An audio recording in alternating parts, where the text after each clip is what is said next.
Throughout history, war has driven innovation in ways both awe-inspiring and terrifying. While some inventions changed the course of battle, others remained obscure, hidden away in classified files, or quietly abandoned when they proved too bizarre, unstable, or dangerous to use. In this video, we're diving deep into 5 of the most terrifying military inventions you've likely never heard of. These aren't myths or science fiction. They were real projects, built by real governments, with deadly serious intentions. From weapons made of ice and sawdust to giant machines designed to fire invisible blasts of air, these ideas push the limits of imagination and sanity. Prepare to be disturbed, fascinated, and amazed as we count down the top 5 most chilling military creations that history almost forgot. Number 5. The Nazi wind cannon. During World War II, Nazi Germany pursued a wide range of unconventional and often bizarre weapons in an effort to gain a technological edge. One of the most obscure and mysterious of these was the wind cannon, or wind cannon. This experimental device was built as part of Nazi Germany's superweapon projects, and its intended purpose was nothing short of fantastical: to shoot down enemy aircraft using nothing but compressed air. The wind cannon was mounted on a concrete base, designed like a long barrel, and fueled by explosive charges that created a sudden burst of air pressure. It worked by detonating an explosive in a combustion chamber, forcing compressed air through a barrel and producing a high-speed shock wave. The Nazis hoped that this concentrated blast of air could knock low-flying Allied bombers out of the sky, a terrifying concept if it worked. In theory, this air cannon would fire invisible pulses of pressure, much like an invisible battering ram. The intended targets were planes flying at altitudes below 500 feet. Some reports claim the device could crack wooden boards at close range during test firings, showing that it produced a forceful shockwave. That alone was enough to keep the military invested in its development, but in practice, the wind cannon was riddled with flaws. The cannon was too slow to reload between blasts, its range was limited, and it lacked the precision needed to target fast-moving aircraft. It also depended heavily on perfect weather and low-flying enemies, something Allied pilots rarely gave them. By the time the wind cannon could fire, planes were usually long gone. Despite its impracticality, the Nazi regime still constructed a prototype and tested it. The weapon was installed near a bridge over the Elbe River and intended to help protect strategic infrastructure. However, it was never credited with a single kill and was eventually abandoned. Today, the wind cannon serves as a haunting reminder of how desperation and ambition during wartime can lead to terrifying, if ineffective, experimentation. If successful, it could have redefined air defense without relying on traditional munitions. Instead, it remains a strange footnote in military history, a real-life sci-fi weapon that never saw true combat. Number 4. Project Habakkuk, UK, Canada, W2HO. Imagine a ship made of ice, not metaphorically, but literally. That was the real goal behind Project Habakkuk, a British-Canadian plan during World War II to build a massive aircraft carrier out of ice and sawdust.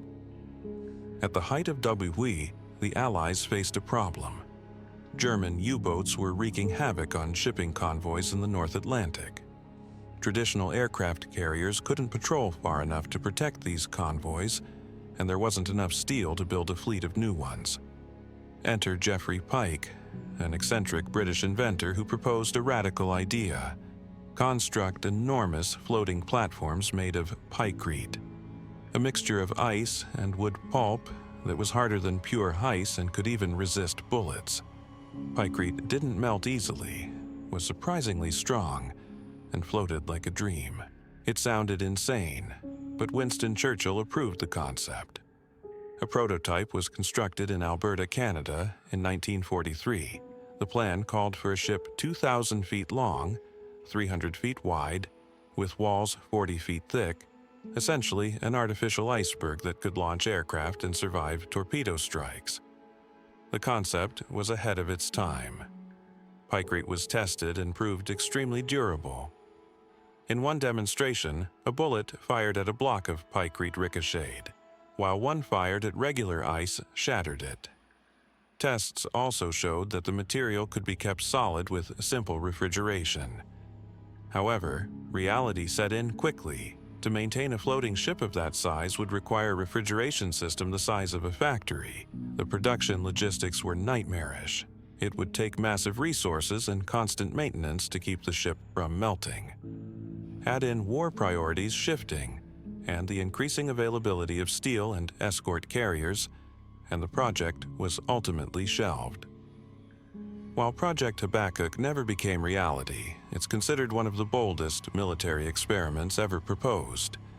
It demonstrated how extreme wartime pressure gave rise to creative, albeit eccentric, solutions. The concept of pykrete has since found uses in engineering and material science, proof that even the strangest ideas can have a legacy.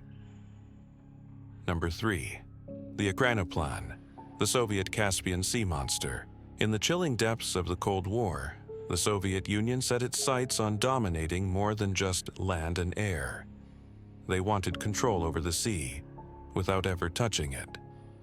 Enter the Ekranoplan, a bizarre and monstrous hybrid of airplane and ship, capable of skimming just feet above the surface of water at blistering speeds while carrying missiles powerful enough to level a naval fleet. Nicknamed the Caspian Sea Monster by baffled U.S. intelligence analysts, the Ekranoplan was one of the most mysterious and terrifying inventions ever crafted by the Soviets, and for years the West wasn't even sure it was real. What was the Ekranoplan? The Ekranoplan, Russian Ekranoplan, wasn't a traditional aircraft, and it certainly wasn't a boat. It was a ground effect vehicle, GV, a machine designed to fly extremely low over flat surfaces like water, using a phenomenon called the wing and ground effect. When an aircraft flies close to the ground, especially over water, it gets a lift boost from the compressed air between its wings and the surface. This lets it carry more weight and use less fuel. The Ekranoplan exploited this principle to terrifying effect. The first prototype, known as the KM, Korabel Make It, was over 300 feet, 92 meters long, and weighed more than 500 tons, making it the largest aircraft in the world at the time. And despite its enormous size, it could fly just 15-30 feet above the water at speeds over 300 km, 480 km/h, that made it nearly undetectable by radar as it stayed beneath the radar horizon. In theory, it could zip across oceans unseen, unleash a barrage of missiles, and disappear before the enemy could respond. Western panic and the CIA's shock. In the 1960s, U.S. spy satellites flying over the Caspian Sea picked up something that looked like a crashed plane the size of a football field. Analysts were stunned. What kind of plane had wings but no flight trail? What kind of ship didn't make a wake? They dubbed it the Caspian Sea Monster, thinking it might be a top-secret Soviet bomber, or even a new kind of stealth warship. It wasn't until the fall of the USSR that Western observers fully understood what the Soviets had built. This wasn't just a prototype. It was a serious military project, one the Soviets believed could shift the balance of power in naval warfare. The Loon-class Ekranoplan, now armed to the teeth. While the KM was an unarmed test model, the Loon-class Ekranoplan took the horror to another level. Introduced in the late 1980s, it was armed with 6 P-270 Mosquet cruise missiles, high-speed, sea-skimming weapons designed to destroy enemy aircraft carriers in a single strike. Each Mosquet could travel at Mach 3 and carry a 300-kilogram warhead, and the Loon-class Ekranoplan could carry 6 of them.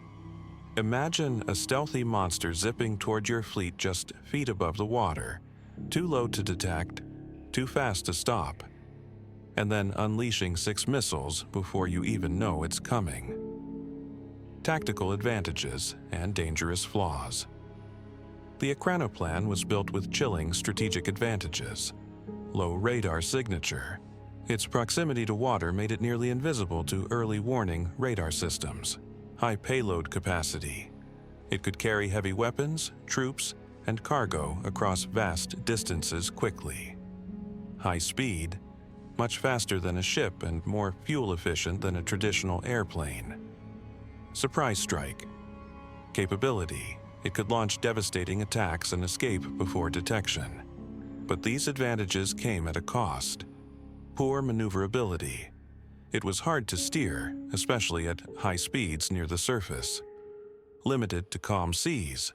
Rough waves or choppy waters disrupted its ground effect lift and made operation dangerous. Enormous maintenance costs.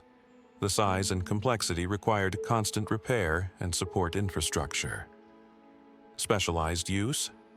It couldn't fly over land or rough terrain, only calm, flat surfaces.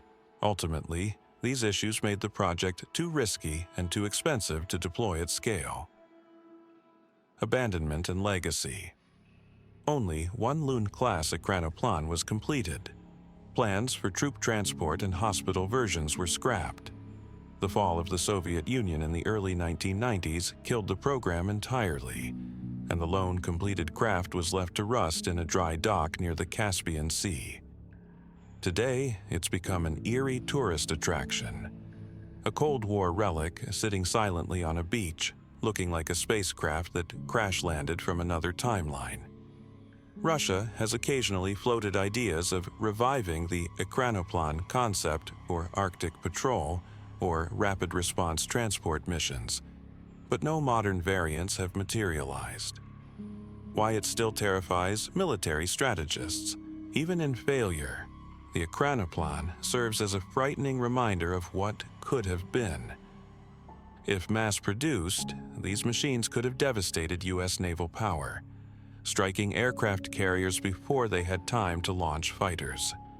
Their ability to sneak under radar and deliver missile payloads at blinding speed made them nearly unstoppable in theory. What's more chilling is that the Soviets viewed this not as a quirky experiment, but as a serious strategic weapon. It was part of a broader military vision that included flying tanks, underwater torpedo drones, and nuclear-powered spacecraft. In a world already on edge, the Ekranoplan was proof that the Cold War was as much about psychological warfare as it was about bombs. Show the enemy something big and strange enough, and you might win before a single shot is fired. Number 2. The Panjandrum, Britain's runaway wheel of doom. In 1943, amid the escalating pressure of a World War II, British military strategists were focused on one urgent objective: breaching the Atlantic Wall. This massive coastal defense system, constructed by Nazi Germany along the western coast of Europe, was designed to make any Allied amphibious invasion a bloody and costly endeavor. As the Allies prepared for what would become D-Day, they needed unconventional ways to punch through the wall without exposing thousands of troops to withering fire.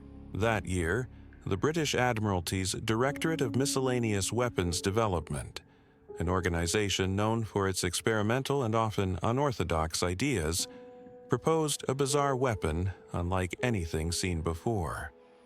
They called it the Panjandrum. The concept was simple in theory, but wildly ambitious in execution. The Panjandrum was envisioned as a massive, rocket-propelled wheel loaded with explosives. Its purpose was to be launched from landing craft onto enemy beaches, where it would then roll at high speed toward enemy fortifications, explode on impact, and hopefully blow a hole wide enough for tanks and infantry to surge through. The weapon consisted of 2 enormous wooden wheels, each nearly 10 feet in diameter, connected by a central drum designed to carry up to 4,000 pounds of explosives. Around the outer edges of each wheel, engineers attached dozens of cordite rocket motors. Once ignited, the rockets would spin the wheels, propelling the entire contraption forward at an estimated speed of 60 to 100 miles per hour. The Panjandrum was expected to travel across sand, barbed wire, and obstacles with ease, slamming into the enemy's defenses with unstoppable momentum. Initial test trials were conducted on the beach at Westward Ho in Devon, England. These tests quickly revealed a host of problems. First and foremost, the Panjandrum was wildly unstable. The rockets frequently ignited unevenly, causing one side to spin faster than the other. This led to erratic movements, sudden turns, and in several cases, complete loss of control. Onlookers during the first live test included high-ranking naval officers and scientists, all eager to witness the demonstration. What they got instead was chaos. As the rockets fired, the Panjandrum lurched forward, but almost immediately veered off course. It zigzagged wildly, flipped, and occasionally even turned back toward the observers. In one particularly infamous test, the machine broke apart mid-run, sending flaming rockets skidding across the sand, forcing the crowd to flee for cover. Subsequent versions of the weapon tried to correct these issues. Engineers added a third wheel to improve balance and attempted to use remote-controlled cables to steer the device. But these changes had minimal effect. The Panjandrum remained dangerously unpredictable and fundamentally uncontrollable. Despite this, the Admiralty continued testing the project into 1944, driven in part by the urgency of the coming invasion of Normandy. However, the dangers soon became too clear to ignore. Not only was the Panjandrum incapable of reliably reaching its target, but it posed a serious threat to Allied soldiers and sailors who might be anywhere near it. A weapon intended to breach enemy defenses might end up turning around and charging its own side. Eventually, the British military abandoned the project. The Panjandrum was deemed too unstable, too risky, and too impractical for actual battlefield use. It never saw combat and remained a failed experiment of wartime ingenuity. Today, the Great Panjandrum is remembered less as a legitimate weapon of war and more as a symbol of wartime desperation and imaginative, if flawed, engineering. It demonstrates the extremes to which military planners were willing to go in search of innovative solutions, sometimes with spectacularly absurd results. While it never exploded on a battlefield, the image of a 10-foot-high rocket-propelled wheel screaming across a beach remains one of the most bizarre and terrifying footnotes of World War II weapons history. It's a vivid reminder that not all military experiments are successful, and that some are downright terrifying, even to those who built them. Number 1. The Bat Bomb, America's secret weapon of winged terror. During World War II, military innovation often took unexpected turns. Desperation to outmaneuver the enemy led to experiments that teetered on the edge of science fiction. One of the strangest and most chilling was a top-secret U.S. project simply known as the Bat Bomb. The idea was to weaponize bats, real, living bats, and use them as incendiary devices.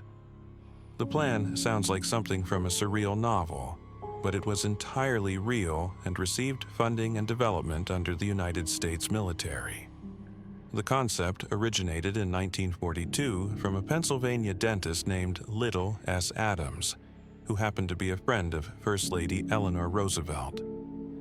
Adams had recently visited the Carlsbad Caverns in New Mexico, where he had seen thousands of bats hanging from cave ceilings. Not long afterward, following the attack on Pearl Harbor, he had what he believed was a patriotic epiphany. Adams proposed using bats to carry tiny incendiary bombs into enemy territory. The logic was this: bats are small, capable of carrying loads relative to their body size, and they naturally seek out dark spaces like eaves, attics, and barns, precisely the types of structures common in Japan's densely built wooden cities. The plan was to attach timed incendiary devices to thousands of bats, release them from altitude over Japanese cities, and allow them to roost in hidden places.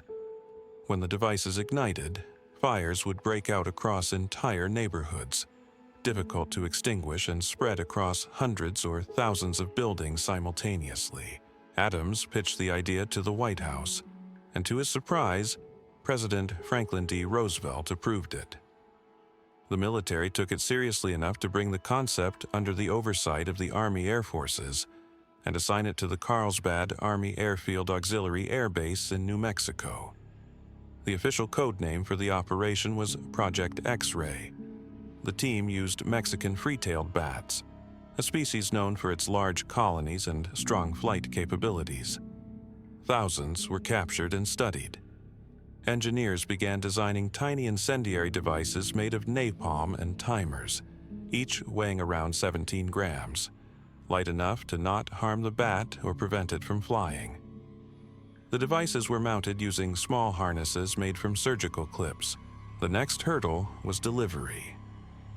The military designed a special bomb-shaped casing that could hold over 1,000 bats in refrigerated trays. Dropped from a bomber at a high altitude, the container would deploy a parachute, open at a preset altitude, and allow the bats to awaken and fly off, dispersing into the urban environment below. The first test took place in May 1943 at the Muroc Army Airfield, later known as Edwards Air Force Base in California. Things quickly went awry. During a handling error, some of the bats escaped prematurely, several with live incendiaries still attached. They flew into nearby structures on the base, including an aircraft hangar and barracks, and triggered unintended fires. The irony was not lost on observers. The bats had proven their potential, just not where or when anyone intended. Despite the chaotic test, the concept still showed promise. Later, controlled experiments demonstrated that bats could indeed carry and deploy small incendiaries effectively. In simulated Japanese-style towns built for testing, the bat bombs successfully ignited fires in structures designed to mimic enemy cities. However, Project X-Ray faced multiple setbacks. The training and handling of bats was unpredictable and time-consuming. Ensuring they remained dormant in their casings until release was complicated. Weather, altitude, and timing also introduced variables that couldn't be perfectly controlled. Eventually, in 1944, the project lost traction. It was estimated that bat bombs would not be ready for combat deployment until mid-1945. Meanwhile, the Manhattan Project was gaining momentum, and nuclear weapons became the focus of U.S. strategic planning. Project X-Ray was quietly canceled. To this day, the bat bomb remains one of the most unusual and disturbing concepts to emerge from wartime military research. It was an attempt to harness biology in the service of destruction, a precursor in some ways to modern biowarfare and drone technology. Had it been used, the bat bomb might have caused massive, uncontrolled urban fires in Japan's wooden cities. Given the scale of such damage, it's conceivable that the destruction would have rivaled or exceeded conventional bombing raids. The project also raises ethical questions about the use of animals in warfare. Thousands of bats were subjected to experimentation, with many dying in tests. While animal testing was not unusual at the time, the intentional weaponization of living creatures marked a grim step in the evolution of military science. Despite its cancellation, Project X-Ray was declassified decades later, revealing the full scope of the strange and often overlooked weapon. It's now regarded as a historical curiosity, an odd footnote in America's World War II arsenal, but one that reflects just how far military planners were willing to go in their quest for strategic advantage. The bat bomb wasn't just an experiment in weaponry. It was a reflection of the extreme, sometimes irrational creativity that flourishes in times of total war, when nothing is off the table, and even bats can be transformed into instruments of destruction. In conclusion, throughout history, the chaos of war has driven nations to the very edge of technological imagination. From the explosive unpredictability of the Nazi wind cannon to the surreal vision of a ship made from ice, these military inventions reflect not just fear and desperation, but also boundless creativity, however misguided. The Soviet Ekranoplan blurred the line between aircraft and battleship, racing across the sea with stealth and speed that even today seems futuristic. The British Panjandrum proved that not all ideas, no matter how bold, belong on the battlefield. And America's Bat Bomb showed how warfare can enter the realm of the bizarre when unconventional thinking meets unlimited resources. Each of these inventions, while largely forgotten, played a role in shaping the strategies and lessons of modern military science. They remind us that even the most absurd concepts can reach the prototype stage, and sometimes even come dangerously close to use. But most of all, they highlight a sobering truth. When war pushes nations to innovate at any cost, what results isn't always effective, but it's often terrifying. Let us know in the comments which invention shocked you the most.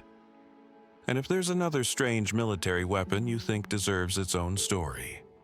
Don't forget to like, subscribe, and hit the bell so you never miss another deep dive into the secret history of forgotten technology.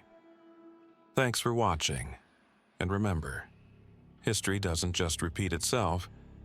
Sometimes it leaves behind weapons too strange to believe,